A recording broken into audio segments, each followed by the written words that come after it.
De la révision du fichier électoral dans les provinces du Congo, Kwilu et Mai-Ndombe.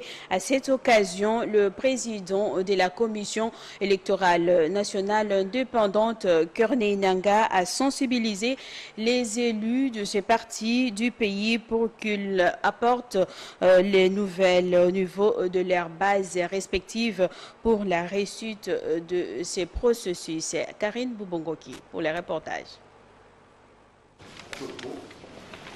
Les Kwango, les Kwilu et les Mai-Ndombe attendent d'enregistrer plus de 40 500 000 électeurs à l'opération de révision du fichier électoral telle qu'elle est lancée par la Commission électorale nationale indépendante.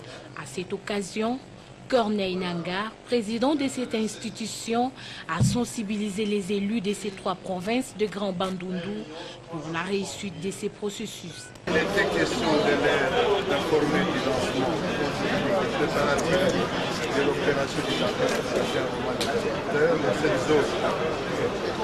Nous leur avons présenté les statistiques, l'état des lieux opérationnels, mais nous leur avons donné aussi les projections statistiques attendues de plus ou moins dans les trois provinces, 4 500 000. Il est question que tout le monde se mobilise. Députés nationaux, députés sénateurs, gouverneurs des zones provinciales, la CENI, la société civile, que nous atteignions cette année. Ayant compris les déroulements d'enrôlement, ces élus ont promis d'apporter ces informations au niveau de leur base pour amener la population à s'enrôler massivement. Avec de nouvelles stratégies qu'on venait d'avoir au président, nous donne la possibilité d'échanger les méthodes. Peut-être que cette fois-ci d'aller village par village et de toquer maison par maison pour pouvoir convaincre les femmes à s'enrôler massivement. Et nous sommes sortis avec la volonté d'amener la population à se mobiliser pour cet enrôlement. L'enrôlement est obligatoire pour l'ensemble de la population. Les parlementaires de l'ex-Bandundu ont en outre souhaité que cette opération se déroule dans de bonnes conditions pour éviter les erreurs du passé.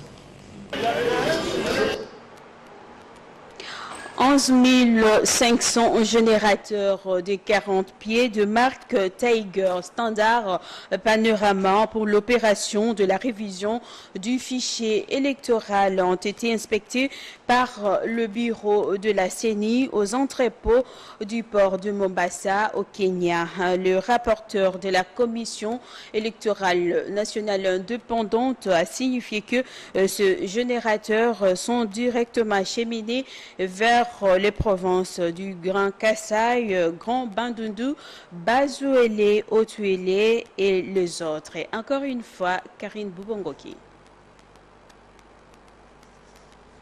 Une délégation de la Commission électorale nationale indépendante a effectué une visite d'inspection des matériels pour la révision du fichier électoral aux entrepôts du port de Mitchell Court à Mombasa au Kenya. Ces matériels sont composés de 11 500 générateurs de 40 pieds de marque Tiger Standard Panorama. Le rapporteur de la Commission électorale nationale indépendante, Jean-Pierre Kalamba, a signifié que ces générateurs sont acheminés directement dans les provinces concernées. Et qu'ils acheminent à Kananga pour l'espace Grand Kassai, à Kindu pour la partie Lodja et Sankuru, à Kisangani pour la province de Chopo, à Isiro, et le reste des pièces de rechange seront amenées à Kinshasa. Accompagnée de Madame le questeur de la CENI Pierrette Moïse Kisonga, la délégation de la centrale électorale s'est ensuite dirigée à l'aéroport de Diomo, Kenyatta, pour se rendre compte du chargement de ces matériels par les avions de la MONUSCO jusqu'aux provinces prévues.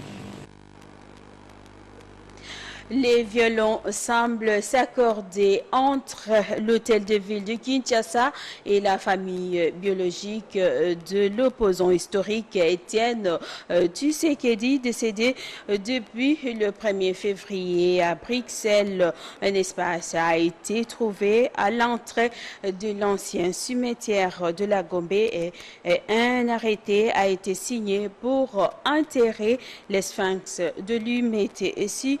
L'Union pour la démocratie et le progrès social, l'UDPS, semble s'incliner à la volonté de la famille biologique. Un autre bras de fer entre les deux parties, c'est le refus de voir le gouvernement Sami Badibanga organiser les obsèques de Étienne Tshisekedi. Suivez.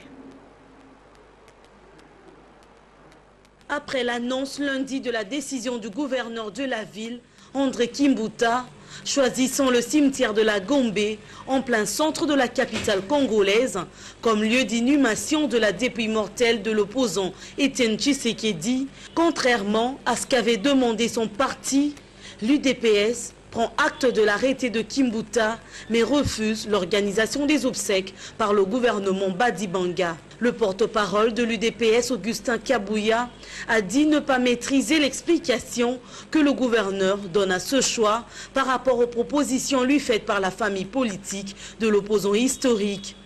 Mais il estime que si le gouverneur s'est arrangé avec la famille biologique du leader Maximo, l'UDPS ne peut aller en guerre contre cette proposition. Quant à l'organisation des obsèques d'Étienne Tshisekedi, Augustin Kabouya est clair. Quelqu'un qui a trahi le combat d'Étienne Tshisekedi ne peut pas organiser ses obsèques en dernière minute. Si la question du lieu d'inhumation semble avoir trouvé un consensus, la présence du gouvernement Sami Badibanga reste une réalité qui peut encore mettre l'exécutif congolais hors jeu du déroulement des funérailles ou encore tarder le rapatriement de la dépouille mortelle de celui que les Kinois appelaient affectueusement Yachichi.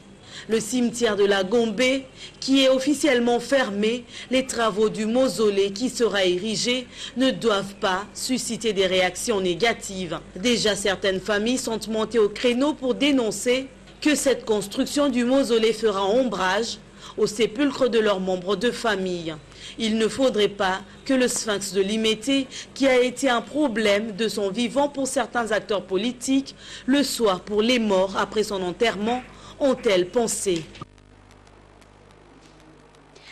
Peter Kazadi confirme aussi cette information pour une inhumation qu'il qualifie de provisoire. Il estime qu'au moment opportun, l'Union pour la démocratie et le progrès social UDPS donnera les obsèques dignes et à la hauteur de son président. Joint au téléphone par Patrick Oadio. Proposer des sites. Nous avons rencontré un nom catégorique de la part du gouverneur de la ville. Il nous a refusé même d'enterrer notre président dans sa propre parcelle et nous avons trouvé ça méchant. Mais parce que nous ne devons pas garder longtemps le corps de notre président, ce qui nous empêche même de fonctionner en tant que parti politique. Aussi, compte tenu de la pression, la douleur que la famille est en train de subir, la famille a décidé d'accepter l'endroit imposé par le gouverneur de la ville de Kinshasa. Et pour nous, l'UDPS, nous considérons qu'il s'agit d'un enterrement provisoire. Personne qui soit éternel sur cette terre, qui s'est a mené un combat national, un combat africain, un combat mondial. On l'a combattu toute sa vie puisqu'il défendait la vérité. Et même jusqu'à sa mort, on montre la mouvement pour ne fût-ce que lui rendre les derniers hommages dignes. Nous acceptons malgré nous que le corps du président Tshisekedi soit enterré. Au lieu imposé, nous reviendrons et nous enterrerons notre président dans un endroit où il lui fera honneur par rapport au combat qu'il a mené pour des pays. Devons-nous comprendre par là que vous attendez avoir la primature pour vous donner une place à vous pour un nouveau mausolée? Nous n'avons jamais posé cela comme condition. C'est la population qui a voulu qu'il en soit ainsi. C'était une manière également d'honorer sa mémoire puisqu'il s'est battu pour cet accord. Exécuter l'accord pendant que son corps n'était pas encore mis en terre, allait faire du plaisir et même sceller la réconciliation nationale. Et en société, le défenseur des droits des consommateurs dénonce la mesure d'interdiction d'importation du ciment grise par le gouvernement. Il pense que la dite mesure a été imposée par les différents fabricants du ciment en République démocratique du Congo. Les détails avec Julie Melia. Il y a peu, le gouvernement congolais avait interdit les importations du ciment gris sur toute l'étendue du territoire national. Pendant qu'à travers le monde, l'on parle de la concurrence loyale afin de booster l'amélioration de la production. Une loi que les fabricants du ciment veulent imposer à la RDC, dixit les associations congolaises des droits des consommateurs qui sont montées au créneau pour dénoncer l'interdiction d'importation du ciment gris. Le gouvernement congolais ne devrait pas prendre cette mesure sans pour autant parler d'un réajustement de prix à la baisse. Vu que le pouvoir d'achat du Congolais est faible, l'on ne devrait pas chercher à savoir pourquoi les consommateurs préfèrent le ciment importé, ni écouter plus les fabricants de cette denrée en RDC, pensent les défenseurs des droits des consommateurs. L'attente de la population est celle de voir les décideurs imposer un prix à la portée de toutes les bourses, puis exiger un marketing loyal du fait que la production de ce produit stratégique se fait au pays. Et c'est la fin de cette édition d'information. La réalisation a été assurée par Diamant Mbilizi. Merci de nous avoir suivis et restez branchés sur le programme d'Africa TV.